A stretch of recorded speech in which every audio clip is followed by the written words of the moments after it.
Houblon des Obeaux, representing those that were in novice company last year. So that's it, they're off and racing for the Argento Chase, registered as the Cotswold Chase. 19 fences in all, and the Giant Bolster and Champion Court are first to break the line, with Restless Harry and Houblon des Obeaux. At this stage, Rocky Creek is held up with Harry Topper out wide, and Pigeon Island is the last to rise at fence number 1. A very sedate early pace as Champion Court leads narrowly from the Giant Bolster on the inside and Restless Harry towards the outside. Houblon des Obeaux in red colours ahead of Rocky Creek in the blue with the red sleeves. Harry Topper comes next in the maroon and yellow colours, and at the rear of the field is Pigeon Island as they prepare to turn down the side of the racecourse, and they'll have a line of fences here which starts with a plain one. And this is the steadiest run chase that we've had so far this afternoon. The Giant Bolster with Champion Court and Restless Harry as they head on towards the second. Houblon des Obeaux from Rocky Creek and Harry Topper. Pigeon Island at the rear of the field as Champion Court extends the advantage with a fluent leap over fence number 2. Racing on towards the water jump for the first time. Champion Court leading by half a length from the Giant Bolster towards the inside, Restless Harry towards the outer. Houblon des Obeaux poking his nose amongst horses, taking closer order, ahead of Harry Topper on the outside of Rocky Creek. Pigeon Island a little slow over that fence and drops a further couple of lengths off the back of the field. The first of the ditches is next. Champion Court with Houblon des Obeaux now his companion. A mistake by the Giant Bolster, who jumped off prominently, but that error puts him back in 6th place early on as they reach another plain one. Houblon des Obeaux from Champion Court, and Houblon des Obeaux picked up in front. In 3rd place, Restless Harry. 4th for Rocky Creek with Harry Topper as they turn towards the second of the ditches. The Giant Bolster nosing back up the inside, and Pigeon Island still well in touch at the rear. Racing then towards the second of the open ditches. Houblon des Obeaux in the centre, joined by Champion Court again over that.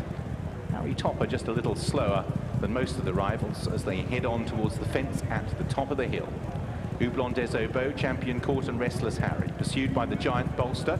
Then behind these, Rocky Creek and Harry Topper, and Pigeon Island is again Harry Topper for the 2nd consecutive fence.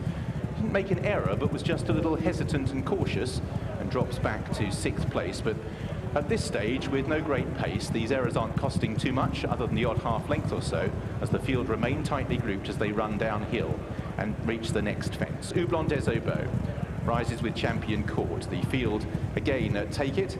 Pigeon Island, the back marker, off the back end. So now they'll bypass what would be the next fence, and Houblon des Obeaux and Champion Court will just move off the inside. Restless Harry is in 3rd, the Giant Bolster, Rocky Creek, and then Harry Topper and Pigeon Island. So very little change in the play through the last half mile since Houblon des Obeaux moved up to join Champion Court, and they bypass this obstacle and will now complete the left-hand turn that will bring them back towards home for the first time. Houblon des Obeaux, Champion Court still under restraint, Restless Harry in 3rd. In 4th place, the Giant Bolster with Rocky Creek, Pigeon Island and Harry Topper towards the outside. These 7 runners remain pretty tightly grouped as they head up towards the next fence. Champion Court away to the inside, Houblon des Obeaux, and the stand side, Restless Harry. They are the front trio. From the Giant Bolster, then Rocky Creek, Harry Topper over next, and Pigeon Island at the rear of the field. This will be the last in a circuit's time. 10 from the finish, and out in front, Champion Court with Houblon des Obeaux. The two have got into smooth rhythms. Restless Harry back in 3rd. Again, Harry Topper just tending to clamber rather over his fences. He's still well in touch, but at the moment they're just costing him half a length or so, and he's dropped to the rear of the field with Pigeon Island as they turn away from us. Houblon des Obeaux in the red, Champion Court on the rails in the black, and Restless Harry in the 2-tone blue quarters. Behind these, the Giant Bolster in 4th, with Rocky Creek yet to make a move, has sat in about 5th place throughout. Then Pigeon Island, and Harry Topper is still well in touch as they turn down the side of the racecourse. Racing then towards another plain one. A final circuit. Champion Court, Houblon des Obeaux and Restless Harry, still a little between them. The Giant Bolster over next from Rocky Creek. Again, Harry Topper into the bottom of it. Pigeon Island still in touch as they race towards the water jump. Houblon des Obeaux and Restless Harry just beginning to stride on now. Champion Court still right there on the inside as they reach the water. Over in 4th, the Giant Bolster from Rocky Creek. Harry Topper is still in 6th place, and then Pigeon Island. So this is the penultimate open ditch. Houblon des Obeaux, Champion Court still with zest on the inside. Restless Harry over in 3rd. Rocky Creek edging closer. The Giant Bolster next with Harry Topper, who's been better over the last couple. Hill as they reach another plain one, and then Pigeon Island. Houblon des Aubats, big leap by Champion Court. Right up to renew rivalries with Houblon des Aubats. Restless Harry still there as they climb now towards the final open ditch. In fourth place, Rocky Creek still on their heels. The giant Bolster, Harry Topper, still right there. So's Pigeon Island. So all the cards yet to be played. Another lovely leap by Champion Court. Just gives a squeeze to Houblon des Aubats, who is the meat in the sandwich between Restless Harry.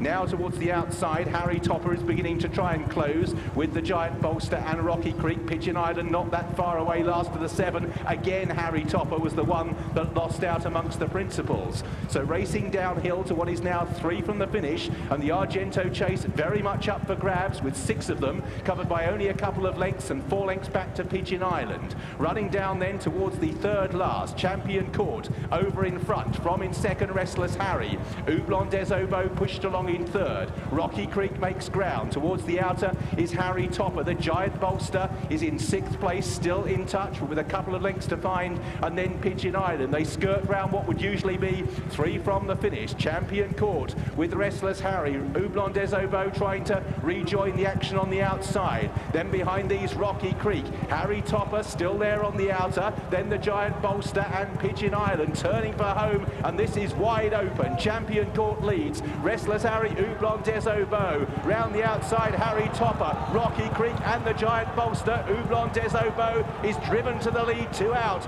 Champion Court next. Restless Harry gives way. Rocky Creek angles out for a sight of the 2nd last with the giant Bolster. 2 from home, 5 in line. Houblon des Aubats, the giant Bolster. Rocky Creek travels well between the pair. The giant Bolster and Rocky Creek. The giant Bolster's been round the block a few times. Rocky Creek, the young pretender. The giant Bolster's away from the last, slightly the better. Rocky Creek with half a length to find, and the giant Bolster is a length and a half clear from in 2nd, Rocky Creek. Houblon des Aubats and Harry Topper, and Rocky Creek's been well seen off by the giant Bolster, who bounces back to form for David Bridgewater. Tight for 2nd, Rocky Creek all out eventually with Harry Topper, who ran on. Houblon des Aubats, Restless Harry.